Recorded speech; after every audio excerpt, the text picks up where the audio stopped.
पिछले एक महीने में ग्लोबल स्टॉक मार्केट क्रैश की ओर बढ़ रही है। आखिर क्यों ऐसा हो रहा है और क्या भारत के स्टॉक मार्केट में भी एक महीने तक की गिरावट आएगी, क्योंकि इसका सिलसिला तो शुरू हो चुका है। तो आज की वीडियो में हम जानेंगे ग्लोबल स्टॉक मार्केट के क्रैश होने के पीछे का कारण और साथ ही हम जानेंगे इंडिया के स्टॉक मार्केट के क्रैश होने के पीछे का कारण। लेकिन उससे पहले अगर आप चैनल पर नए हैं तो प्लीज चैनल को सब्सक्राइब जरूर करें। तो चलिए जानते हैं हम पहले ग्लोबल स्टॉक मार्केट के क्रैश होने का कारण। इसके पीछे 3 बड़े कारण माने जा रहे हैं। पहला है अमेरिका में फेडरल रिजर्व द्वारा ब्याज दरों में कटौती न किया जाना। दूसरा है मिडल ईस्ट में इजराइल और ईरान के बीच चल रहे तनाव। और तीसरा बड़ा कारण है शुक्रवार शाम अमेरिका में आए जॉब मार्केट के आंकड़े, जिसके चलते दुनिया भर के बाजारों में भूचाल आ गया। पिछले 2 दिनों के कारोबारी सेशन के दौरान ही अमेरिका और यूरोप सहित एशिया के तमाम बाजार टूटते हुए नजर आए। अमेरिका में डाउ जोन्स इंडेक्स इस सप्ताह 4% तक टूट गया, जबकि नेस्डेक में 5% तक की गिरावट आई। जापान का इंडेक्स निक्केई करीब 6% गिरकर बंद हुआ। जापानी बाजार में पिछले एक महीने से 11.5% की गिरावट आई है। कॉस्पी शुक्रवार को 4.25% की गिरावट के साथ बंद हुआ। ताइवान के इंडेक्स ताइवान वेटेड में भी 5.25% की गिरावट आई।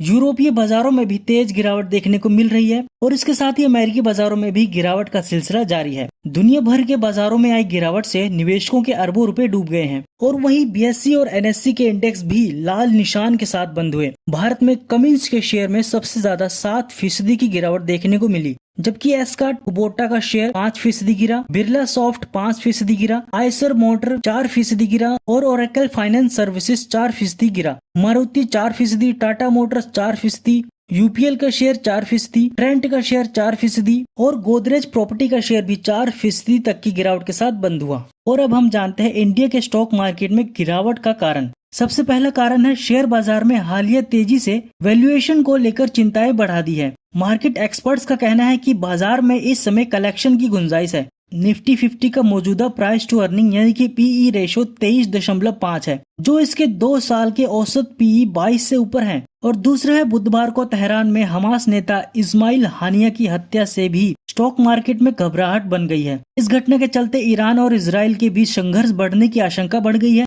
जिससे ग्लोबल मार्केट और भी अनस्टेबल हो गया है। और तीसरा है भारतीय कंपनियों के जून तिमाही के नतीजे अभी तक कोई खास छाप छोड़ने में कामयाब नहीं रहे हैं। लगभग अधिकतर कंपनियों के नतीजे बाजार में अनुमानों के मुताबिक रहे हैं और उन्होंने मौजूदा वित्त वर्ष या अगले वित्त वर्ष के अपने अर्निंग अनुमानों में कोई खास इजाफा नहीं किया है। और अब हम जानते हैं एशिया के बाजारों में कौन से इंडेक्स में कितनी गिरावट आई। पहला है जापान, जिसका स्टॉक मार्केट का नाम है निक्केई, जिसमें आई है 5% की गिरावट। दूसरा है सिंगापुर, जिसके स्टॉक मार्केट का नाम है स्ट्रेट टाइम्स, जिसमें आई है 1% की गिरावट।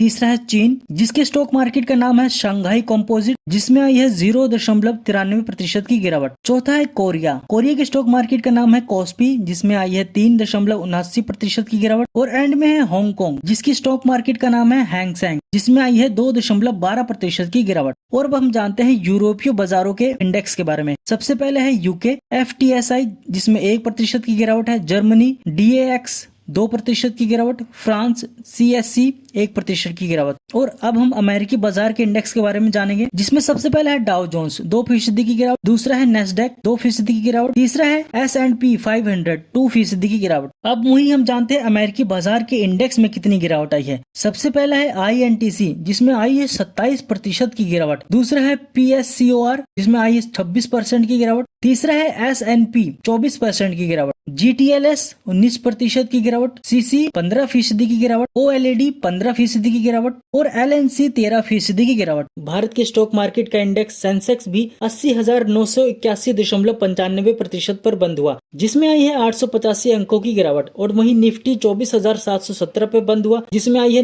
293.20 अंकों की गिरावट। देखिए, अगर स्टॉक मार्केट में गिरावट आती है तो सोने का भाव ऑटोमेटिकली ऊपर जाता है। और इसी कारण हमें देखने को मिला है कि 500 रुपए का जंप मिला है सोने में, जिसका प्राइस अब हो चुका है 72,850 रुपए। और वहीं चांदी भी 100 रुपए अधिक मजबूत होकर 86,300 पर है। तो आज की वीडियो में इतना ही। अगर आपको हमारी वीडियो अच्छी लगी हो तो प्लीज चैनल को सब्सक्राइब किए बिना मत जाना। धन्यवाद।